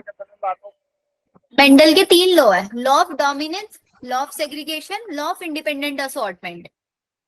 लॉ ऑफ डोमिनेंस हाँ से हम लोगों को क्या समझने को मिलता है, हम लोग मोनोहाइब्रिड क्रॉस समझते हैं। लेकिन law of dominance universally acceptable नहीं है बिकॉज उसके एक्सेप्शन है इनकम्प्लीट डोमिनेंस एंड को dominance. Law of independent assortment हमको समझाता है कि कैसे कैरेक्टर्स इंडिपेंडेंटली असॉर्ट होता है, वो भी समझाऊंगी, जो हमको एक्सप्लेन करके देता है डाईहाइब्रिड क्रॉस। क्योंकि लॉ किसी चीज को एक्सप्लेन करने के लिए बनाया जाता है। Law of dominance monohybrid cross के लिए बनाया गया था। लॉ ऑफ सेग्रीगेशन में कुछ नहीं होता। सेग्रीगेशन का मतलब ये होता है कि कैरेक्टर्स जो होता है हमेशा वो सेग्रीगेट होता है independently. Okay law of ma'am. Segregation में गैमीट्स का फॉर्मेशन होता है इंडिपेंडेंट। क्वेश्चन इतना ज्यादा नहीं आता। यस गुंजन। मैम ये जो यहाँ पे हमारा पिंक कलर आया था हाइब्रिड में, वो क्वालिटेटिव ट्रेड की वजह से आया था ना, क्योंकि प्रोटीन बनाता नहीं है वो, उसमें फेल हो जाता है शायद। दोबारा बोलो गुंजन, क्या बोल रहे हो? क्वालिटेटिव क्वालिटेटिव ट्रेड की वजह से आया था ना, कि वो प्रोटीन नहीं बना पाता, इसलिए वो पूरी कलर शो नहीं होता, मिक्स का कलर आ जाता है। केस है बेटा, वो दूसरा केस है। वो सप्लीमेंट्री और कॉम्प्लीमेंट्री जीन वाला केस है। वो यहाँ पे नहीं है, तो वो सप्लीमेंट्री कॉम्प्लीमेंट्री वाला केस है। मैम इसमें कौन सा केस आता है फिर? इसमें केस पिंक कलर आया है तो पिंक कलर में सिर्फ ये मतलब ये एक एक्सेप्शनल केस है। इसके पीछे आप वो वाला केस नहीं लगा सकते कि भाई वहां पे, क्योंकि मुझे याद है आप लोग कौन सी बात कर रहे हो, आप सप्लीमेंट्री की बात कर रहे हो। कि जैसे कि हमने एक केस के अंदर पढ़ा था, क्या उसका नाम क्या था प्लांट का जिसके अंदर हमने कॉम्प्लीमेंट्री सप्लीमेंट्री पढ़ा था? उसका नाम था plant, I guess start something से कुछ करके था। सेकेंड में चेक कर। स्वीट पी, स्वीट पी था। स्वीट पी के अंदर क्या था? स्वीट पी था ना। स्वीट पी केस था। उसके अंदर क्या था कि सपोज मेरे को रेड कलर बनवाना है, तो एक चीज तो बनाएगा रेड कलर का रॉ मटेरियल और दूसरा उसको रेड कलर में कन्वर्ट करेगा। यही बता रहे हो ना आप? Yes ma'am. हाँ, ये वाला केस नहीं लगेगा बेटा इसमें, क्योंकि इसमें 2 अलग अलग कलर है, रेड और व्हाइट कलर। वहां पे क्या होता है, एक डोमिनेंट कलर कॉम्प्लीमेंट्री वाला, या वही चीज बोल रहे हो कि वहां पे एक रॉ मटेरियल बनाता है और एक दूसरा रॉ मटेरियल को कन्वर्ट करने का काम करता है। वो जनरली कब होता है, क्योंकि वहां पे 2 चीज, वो डाई हाइब्रिड के अंदर हमेशा देखा जाता है, मोनो हाइब्रिड में नहीं होगा। डाई हाइब्रिड का केस होता है वो, क्योंकि तभी तो 2 जीन्स होंगे ना, एक बना रहा है एक उसको कन्वर्ट कर रहा है। अगर एक ही के अंदर बनाने वाला और कन्वर्ट करने वाला दोनों होंगे तब कलर शो होता था वहां पे। यस डाई मैम। हाइब्रिड का केस, ठीक है।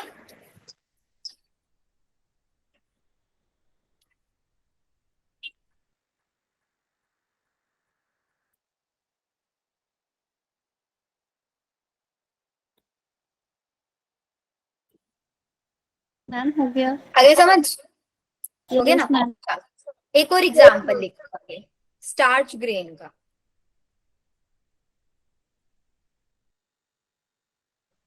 मैम इनकम्प्लीट डोमिनेंस में। हाँ बेटा दोबारा बोलो।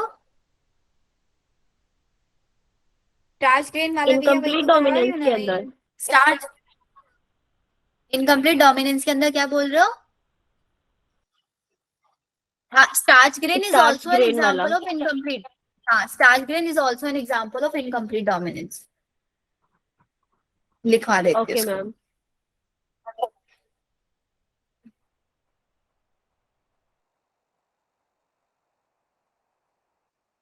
अब देखो यहाँ पे क्या होगा। स्टार्च का ग्रेन का जो साइज होगा ना, उसके ऊपर क्वेश्चन, उसके ऊपर थोड़ा सा समझना है कि मेरे पास दो केसेस है। एक है कैपिटल बी, एक लिख लो स्मॉल बी। कैपिटल बी का मतलब है कि जो शेप बन रही है वो राउंड बन रही है। स्मॉल बी का मतलब है शेप है स्टार्च के ग्रेन की रिंकल्ड शेप बन रही है। गैमीट्स बनवाए कैपिटल बी और स्मॉल बी। F1 जनरेशन आई कैपिटल बी स्मॉल बी, यही तो आया ना। अकॉर्डिंग टू द मेंडल इसका साइज क्या होना चाहिए था? वैसे राउंड राउंड होना चाहिए था। लेकिन ये यहाँ पे क्या दिखाता है, ये मेरे को दिखाता है intermediate size of starch grain. मेरे को ये दिखाता है। तो इससे मेरे को पता चला this is also an example of incomplete dominance. और इसके साथ साथ एक और चीज। अब आगे फिर से इसका सेल्फिंग करा लोगे तो वापस से वही होगा, राउंड भी आ जाएगा, रिंकल्ड भी आ जाएंगे, इंटरमीडिएट भी आ जाएगा। वो तो पहले वाले के जैसे ही केस है। अब एक कॉन्सेप्ट आता है जिसको हम बोलते हैं प्लियोट्रॉपी। अब इसको ध्यान से समझना, प्लियोट्रॉपी का मतलब क्या होता है। प्लियोट्रॉपी की डेफिनेशन लिख लो पहले, नहीं तो कंफ्यूज हो जाओगे। इसमें लिखो when one gene affect character. एक जीन एक से ज्यादा कैरेक्टर्स को जब अफेक्ट करता है, this phenomenon is known as pleiotropy. अब आप बोलोगे मैम कैसे यहाँ पे अफेक्ट कर रहा है? देखो, जीन तो था ग्रेन के साइज को कंट्रोल करने वाला। अब आप खुद देखो कि इंटरमीडिएट में ग्रेन का साइज चेंज हुआ, ग्रेन के अंदर जो सब्सटेंस भरा हुआ रहता है वो भी चेंज होगा। ग्रेन के अंदर जो सब्सटेंस स्टार्च भरा रहता है उसका भी अमाउंट चेंज होगा या नहीं होगा? होगा ना। मैम। तो इसका मतलब यहाँ पे कैरेक्टर तो सिर्फ शेप वाला था, शेप की वजह से उस मतलब साइज चेंज हुआ, शेप भी चेंज हुई, शेप चेंज हुई तो उसके अंदर जो सब्सटेंस हो उसका अमाउंट भी चेंज हुआ। मैम मुझे ऑलवेज प्लियोट्रॉपी में कंफ्यूजन होता है, कोई बात नहीं, कनिका आज क्लियर हो जाएगी। प्लियोट्रॉपी में क्या होता है, जीन एक है जो शेप मेंटेन कर रहा है, ठीक है, राउंड रिंकल्ड इंटरमीडिएट शेप बन गया। इंटरमीडिएट साइज की जगह इसको शेप कर लो, फिर कंफ्यूजन और थोड़ा कम होगा।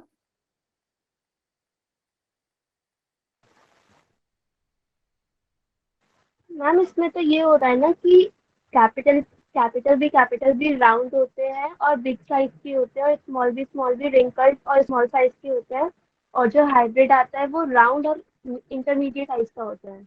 लेकिन जीन तो एक है ना, जीन है सिर्फ वो सिर्फ यहाँ पे शेप को मेंटेन करने वाला। अब जैसे ही शेप चेंज होगी तो साइज भी चेंज हो जाता है। अब साइज चेंज होगा तो कहीं ना कहीं उसके अंदर जो सब्सटेंस फिलअप है उसका अमाउंट भी चेंज होगा।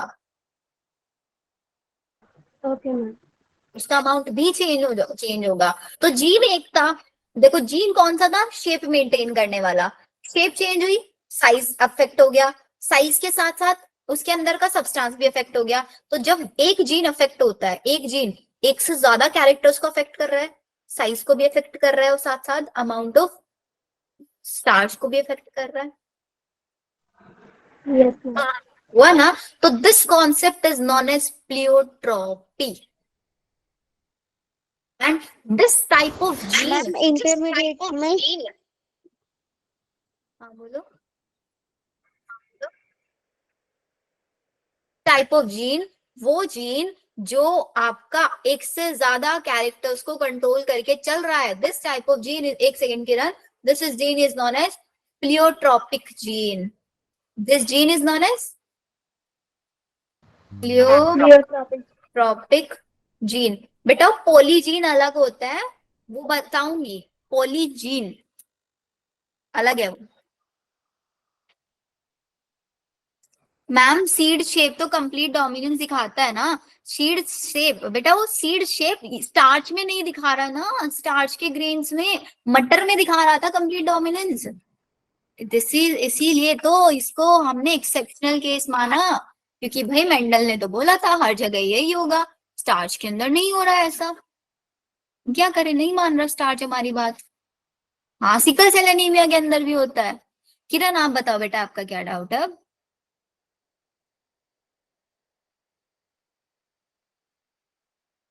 किरण, in pleiotropic single gene can exhibit multiple phenotypic expression. हाँ बोलो किरण, बोलो बोलो जल्दी से, आप ही का वेट है.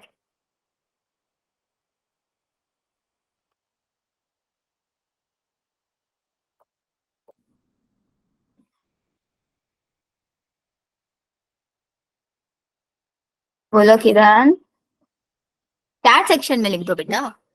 आई नो आपको पूछना है. मैम इंटरमीडिएट में डोमिनेंट और रिसेसिव दोनों होते हैं ना?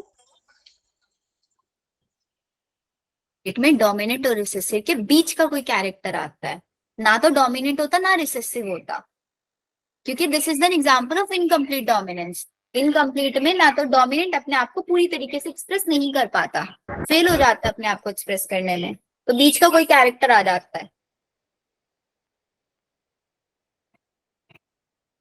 डोमिनेंट नहीं होता, रिसेसिव नहीं होता, बीच का कोई कैरेक्टर आता है. 50% भी नहीं बोल सकते बेटा, 50, 60, 70 कुछ भी हो सकता है.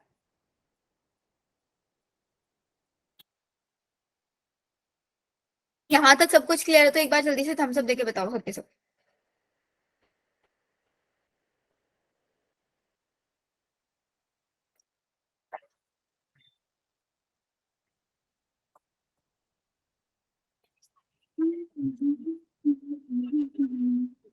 सिकल सेल एनीमिया इसका एग्जांपल कैसे है? चलो भाई सिकल सेल एनीमिया पे आ जाओ फिर एक बार.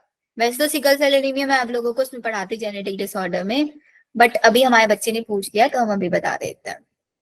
अकॉर्डिंग टू मेंडल यहाँ पर राउंड, हाँ Kanika according to the Mendel यहाँ पर राउंड होना चाहिए था, अब राउंड हुआ नहीं, मेंडल फेल हो गए.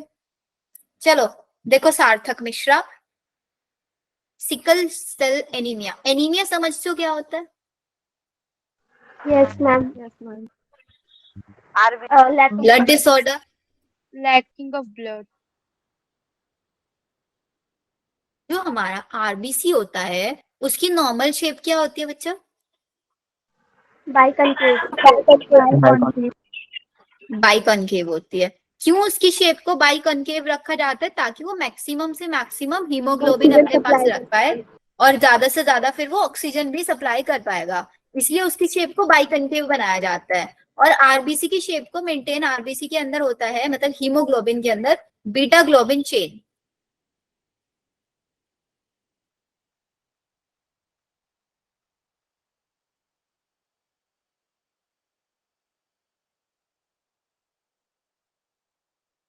बीटा ग्लोबिन चेन इसके अंदर होती है. अब इस सिकल सेल एनीमिया के अंदर क्या होता है, जो आपकी हीमोग्लोबिन की बीटा ग्लोबिन चेन है वो अफेक्ट हो जाती है.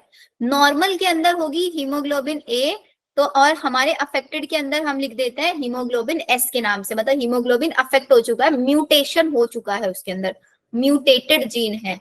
अब एक चीज देखो कि हमारा अफेक्ट हुआ क्या, हीमोग्लोबिन की बीटा ग्लोबिन चेन, और बीटा ग्लोबिन चेन अफेक्ट होते ही आरबीसी की शेप चेंज होगी या नहीं होगी? Yes ma'am. आरबीसी की शेप चेंज हुई तो उसके अंदर amount of haemoglobin come, amount of haemoglobin affect हुआ, अमाउंट ऑफ हीमोग्लोबिन अफेक्ट हुआ, ऑक्सीजन सप्लाई अफेक्ट हुई. Yes ma'am. जीन था सिर्फ बीटा ग्लोबिन चेन को म्यूटेट करने वाला, उसने आरबीसी की शेप अफेक्ट कर दी, उसने हीमोग्लोबिन का अमाउंट अफेक्ट कर दिया, उसने ऑक्सीजन ट्रांसपोर्टेशन अफेक्ट कर दिया, हुआ या नहीं? एक gene affecting more than one characters, Yes, ma'am. That's why we call it example of pleiotropic या फिर प्लियोट्रॉपिक जीन, हम इसको बोल सकते हैं। सार्थक समझ में आया बच्चा?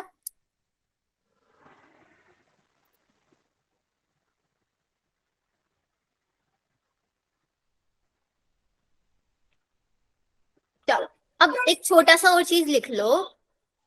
हमने अब तक एक चीज पढ़ा कि भाई एक कैरेक्टर है, एक कैरेक्टर के लिए एक जीन होगा हमेशा, और एक जीन के लिए ट्रेट। दो एलील्स होंगे। सही लिखा ना मैंने ये चीज, है ना? तो ये तो हमारा नॉर्मल केस हो गया, जो नॉर्मली होता है, ठीक है। बट अगर एक जीन मैनी कैरेक्टर्स को अफेक्ट कर रहा है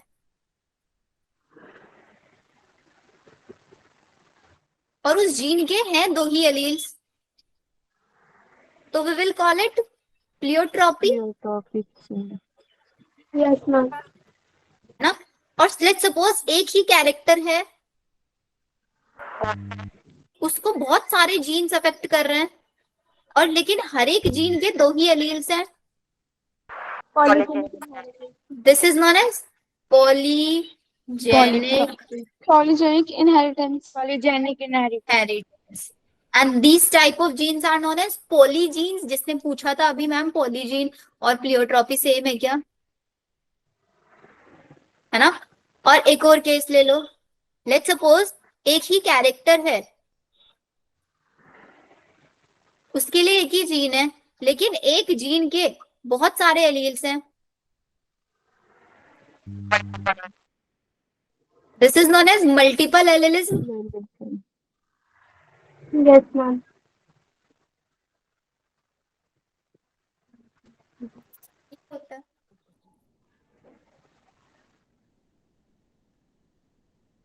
जल्दी जल्दी से इसको,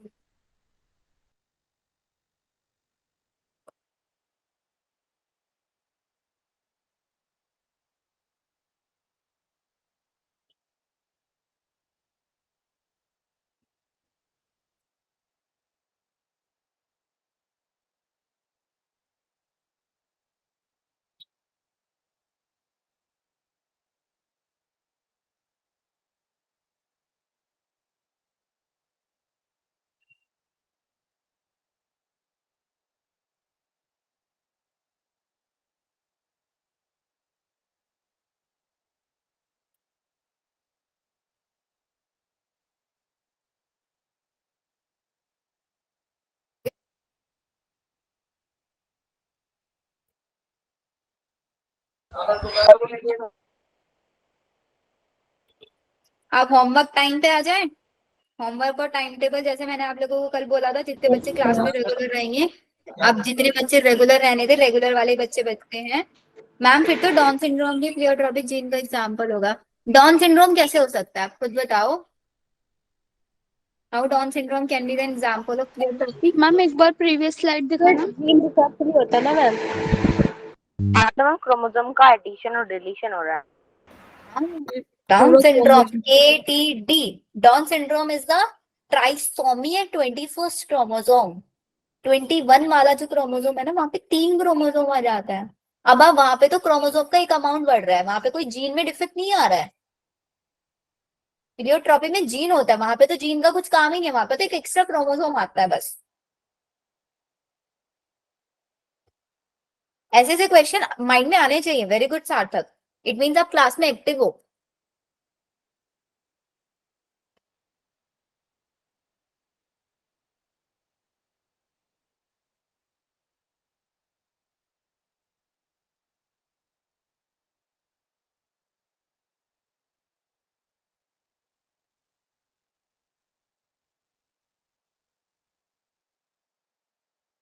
हाँ होमवर्क बता रही हूँ, बस एक बार ये स्लाइड से लिख लो आप। डेली का होमवर्क डेली बताया करूंगी मैं आपको, मतलब डेली का, आज ट्यूसडे है, हाँ एक वीक का मैं आप लोगों का टारगेट दिया करूंगी, वीकली टारगेट्स में।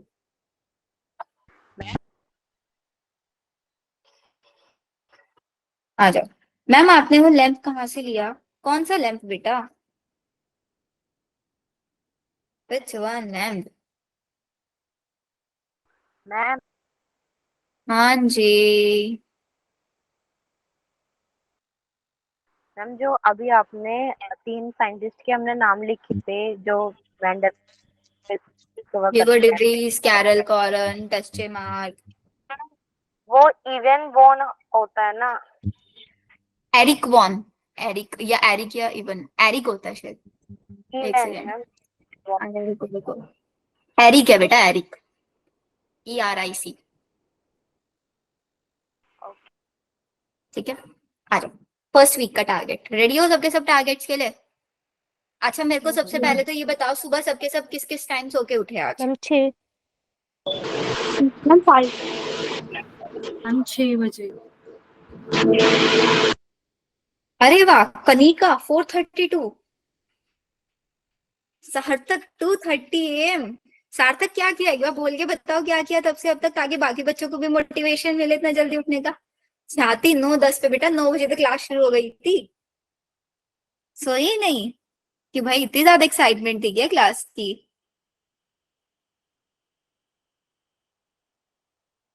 सार्थक बताओ क्या किया सुबह से? मैम, कल जब आपने कहा था कि आज प्रिंसिपल ऑफ इनहेरिटेंस से शुरू करवाएंगे, तो मैं पहले से ही 12th की बायोलॉजी स्टार्ट कर दी थी रिवीजन।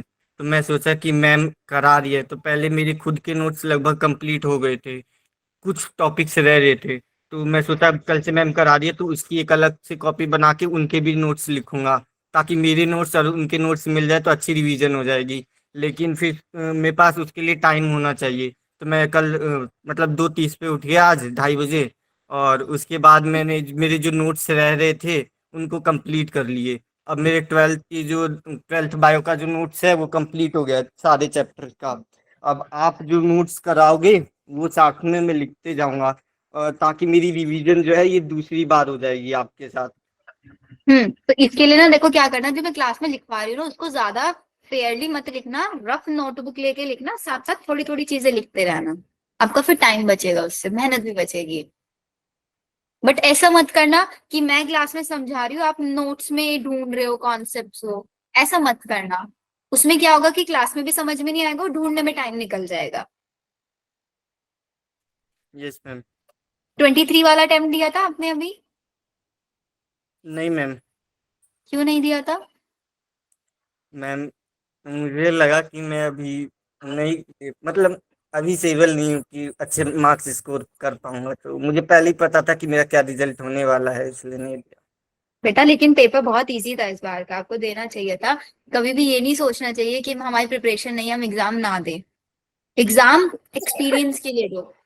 जो एग्जाम वाला फियर होता है ना, उस टाइम पे आपको क्या फील होता है, क्या क्या आपके माइंड में चीजें चल रही थी, तभी आप नेक्स्ट ईयर उन चीजों पे भी वर्क कर पाते हो। एग्जाम देने के लिए सिर्फ पढ़ना नहीं होता। स्ट्रेस लेवल, उस टाइम पे जो एंजाइटी हम लोगों को फील होती है उसको भी कंट्रोल करना होता है। जो हम लोग एंजाइटी में आके नेगेटिव मार्किंग करके आता है, उस चीज पे हमें वर्क करना पड़ता है। इस एक्सपीरियंस के लिए जरूर देना चाहिए। चलो खैर, तो पहले वीक का जो टारगेट है आपका, अच्छा पहले तो टाइम टेबल भाई देखो, आप लोगों के लिए ना मैं खुद सीरियसली बता रही हूँ, आप लोगों की क्लास से पहले मैं खुद 9 बजे सो के उठती थी, क्योंकि मेरी सारी क्लासेस इवनिंग में होती हैं। तो आप लोगों के लिए मैंने भी 7 बजे उठना शुरू किया है, तो मैं आप लोगों से भी एक्सपेक्ट कर सकती हूँ अब आप लोग भी थोड़ा सा हार्ड वर्क करोगे, है ना? तो सबके सब जो है ना, सुबह 5:30 उठोगे,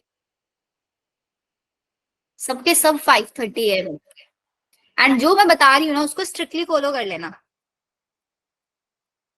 5:30 AM उठे, 15 मिनट योगा करोगे। योगा, मेडिटेशन, या छत पे जाके घूमना है, कुछ भी करना, 15 मिनट रिलैक्स रख करना। फिर पढ़ने बैठना, अपना 15 मिनट कर लेना, 10 मिनट कर लेना, it's completely depends on you. फिर बैठ के इस टाइम पे आप लोग क्या करोगे, सुबह में माइंड एकदम फ्रेश रहता है, केमिस्ट्री पढ़ोगे। क्या पढ़ोगे क्या नहीं पढ़ोगे वो आगे बताऊंगी। कब से कब तक पढ़ोगे? 5:30 से लेके 7 बजे तक पढ़ लोगे, 1.5 घंटा केमिस्ट्री। फिर 7:10, अगर मैंने 7:10 बोला है ना तो एग्जैक्टली 7:10 ही होना चाहिए, 7:15 नहीं हो जाए।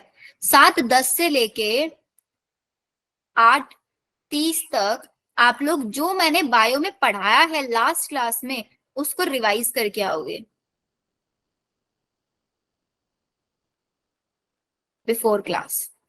और जो हाफ आवर बचेगा इस हाफ आवर में सारा नहाना, ब्रेकफास्ट करना, सब कुछ करके एग्जैक्टली 9 AM बायोलॉजी क्लास होगी। कब तक? 10:30। आज थोड़ा लेट हो जाएगा क्योंकि अभी चीजें समझानी है, 10:45 हो जाएगा, बट मैक्स इतना ही रहेगा। फिर इसके बाद आप लोग 11 बजे से फिर पढ़ना शुरू करोगे, फिजिक्स पढ़ोगे। कब तक पढ़ोगे? 2 बजे तक पढ़ोगे। फिर 2 बजे होगा आपका 2 से 3 लंच टाइम।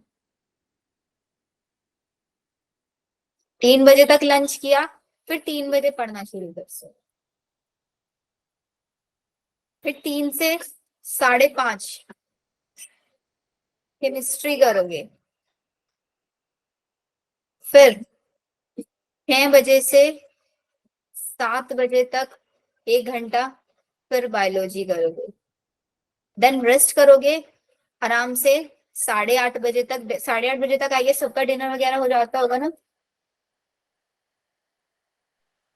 नो 8:30 बजे से आप लोग पढ़ोगे 11:30 तक। 11:30 तक रिवीजन टाइम रहेगा आप लोगों का।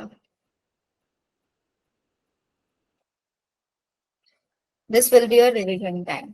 बट ये जो सुबह उठने का टाइम है ये फिक्स होना चाहिए। रात में सोने का 11:30 से 12 कर लो, 12:30 कर लो, आराम से। इतना ध्यान रखना 6 आवर्स की नींद आपकी जरूरी है।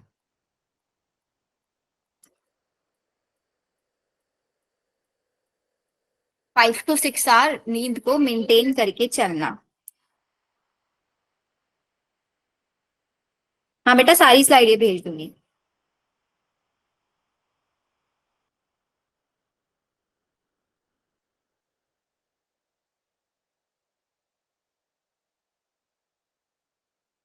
एक सेकेंड, आप लोगों के क्वेश्चन देख लो। मैं 12:30 थोड़ा लेट है, मेरे को सोना है बेटा। सोना ही नहीं है, ऐसा नहीं है, सोना है बेटा।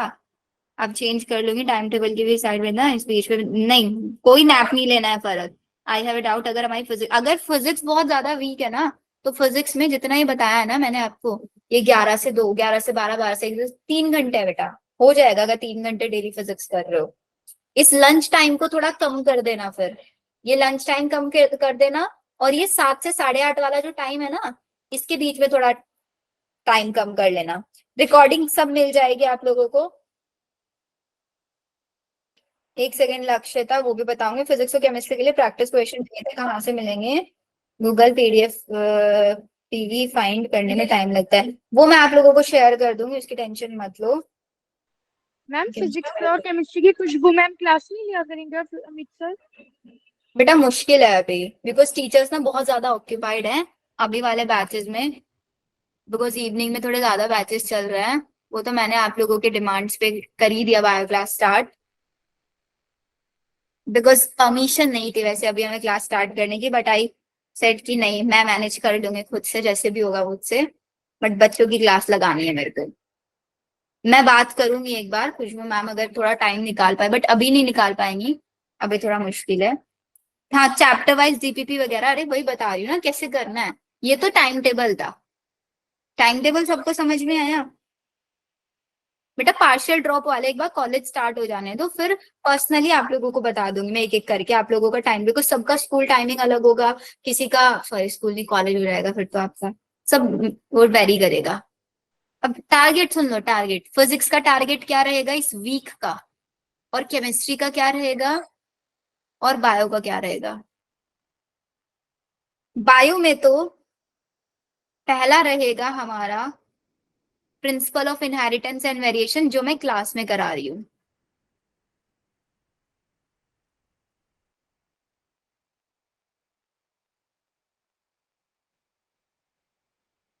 ये तो आप लोगों को क्लास में निपटाना है। इसको आप लोगों को बाद में ज्यादा कुछ नहीं करना है इसके लिए। इसके साथ साथ आप लोगों को चैप्टर करना है cell the unit of life and cell the unit of life अभी कराऊंगा नहीं, अभी करा, स्ट्रक्चरल वाला भी अभी कर लो।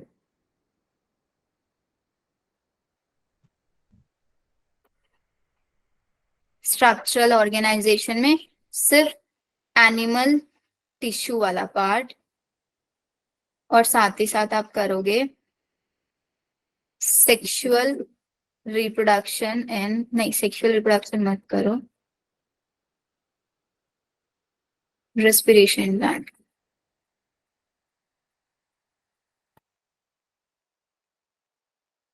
देखो इसमें रेस्पिरेशन इन प्लांट वाला चैप्टर, ठीक है। Okay ma'am. अब जरा आ जाओ मैम केमिस्ट्री। जो संडे को टेस्ट होगा मैम उसका सिलेबस बता दीजिए। बेटा उसका सिलेबस ना मैं सोच रही हूँ आप लोगों का वो टेस्ट ना लूं, क्योंकि उसका सिलेबस बहुत अलग है। उसके सिलेबस में ना 12th के स्टार्टिंग के चैप्टर्स आ रहे हैं सारे, मतलब principal of inheritance, molecular basis तक। मैम ले लीजिए। अगर आप लोगों को पढ़ी ना, रखा मैं है एक बार फिर भी सिलेबस भेज मैम दूंगी, मैं मैम syllabus टेस्ट भेज मत दूंगी। स्टॉप करना। हाँ टेस्ट आपका चलते रहेंगे। इसके अलावा देखो एक बार मैं सिलेबस लिख दूँ फिर बताती हूँ क्या होगा यहाँ पे। केमिस्ट्री में some basic concepts of chemistry,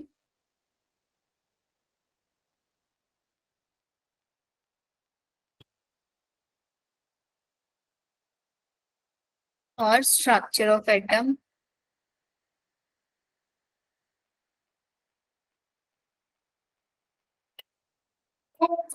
classification of elements.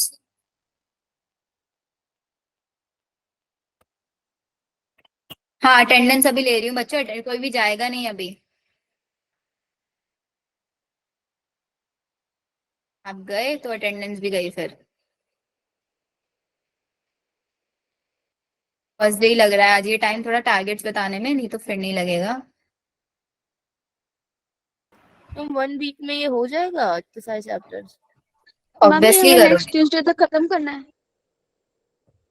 Try करना संडे तक ही। Okay ma'am. क्योंकि आप लोगों ने नोट्स तो आप लोगों के पास बने हुए हैं ना। अच्छा मैम ये खुद से पढ़ने, मेरे को लगा क्लास में आप कराने वाले। नहीं नहीं नहीं नहीं, ये उसमें तो खुद एक से ही करना चैप्टर है। है। उसमें तो फर्स्ट वाला है ना बस, principle of inheritance. Okay ma'am.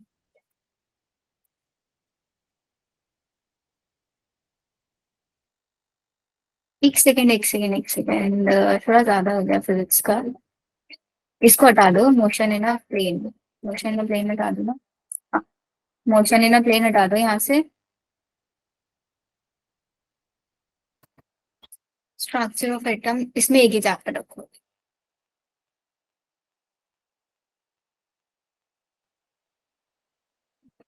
देखो अब सही है।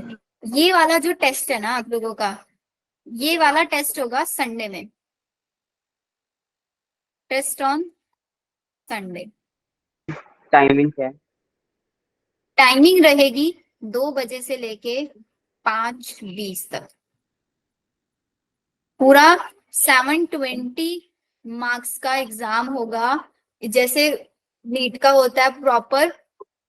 फिजिक्स से वही 45 question, 45 question, 90 question. Ma'am syllabus यही रहेगा। सिलेबस यही रहेगा, फिजिक्स केमिस्ट्री बायो। अब आप लोगों को क्या करना है, प्रिंसिपल ऑफ इनहेरिटेंस वाला चैप्टर मैं फिनिश करा रही हूँ, संडे तक हो जाएगा ये। Cell the unit of life chapter आपको खुद से करना है। मैम ये जो टारगेट है ना आप इसे व्हाट्सएप पे शेयर कर देना, क्योंकि इसकी स्क्रीनशॉट नहीं ले रहे हैं। हाँ हाँ मैं पूरा पीडीएफ शेयर करूंगी ना, ये आपका उसमें ही आ जाएगा। रेस्पिरेशन इन प्लांट चैप्टर को मैंने यूट्यूब पे पढ़ाया हुआ है, अभी लेटेस्टली इसको पढ़ाया चैप्टर को, तो वहां पे मैंने पूरा नीड स्पेसिफिक पढ़ाया हुआ है। मैं आप लोगों को प्लेलिस्ट उसमें जो आप लोगों को रिकॉर्डिंग शीट शेयर करूंगी आज, उसमें मैं लिंक्स अटैच कर दूंगी, रेस्पिरेशन प्लांट के भी, cell the unit of life के भी, स्ट्रक्चरल ऑर्गेनाइजेशन के भी, चारों के इनके लिंक्स अटैच कर दूंगी। अब आप लोगों को ये डिसाइड करना है कि आप लोग केमिस्ट्री और फिजिक्स कहाँ से पढ़ोगे। Some basics concepts of chemistry का क्या करना है संडे तक, मतलब संडे में तो टेस्ट ही दोगे, सैटरडे तक इसके नोट्स एकदम पॉइंट टू पॉइंट नोट्स अच्छे से होने चाहिए आप लोगों के। सारे के सारे क्वेश्चन हमेशा याद रखना, कोई भी चैप्टर जैसे ही फिनिश होगा एमटीजी बुक उठाओगे, सारे पीवाईक्यूज करोगे वहां से। जो मेजर फोकस होना चाहिए MTG PYQ plus NCERT, okay ma'am. ये फोकस होना चाहिए। नवीन दिसंबर तक का भेजूंगी ना बेटा, थोड़ा फिर शिफ्टिंग चलता रहता है, वीकली करेंगे तो ज्यादा सही रहेगा। एमटीजी की बुक मेरे लिंक ट्री पे आपको मिल जाएंगी, सब तो लिंक्स अच्छा पीडीएफ ग्रुप पे डाल दीजिएगा। एमटीजी वो नीट के प्रीवियस ईयर क्वेश्चंस वाली ना, जो दिशा पब्लिकेशन की है। इसमें नीट के पीवाईक्यूज होते हैं, मैं लिंक शेयर करूंगी, लिंक ट्री से डायरेक्ट पीडीएफ आप डाउनलोड कर सकते हो। मैम मेरे पास बुक है उसकी। बात नहीं, जिसके पास बुक है वो बहुत अच्छी बात। रिकॉर्डिंग भी आपको मिल जाएगा, ये पूरा टारगेट संडे में टेस्ट होगा। पीडीएफ और सबके सब एक और चीज कराना, ओएमआर शीट्स के प्रिंट निकलवा लेना, एटलीस्ट 35 या 40 प्रिंट्स निकलवा मैम लेना।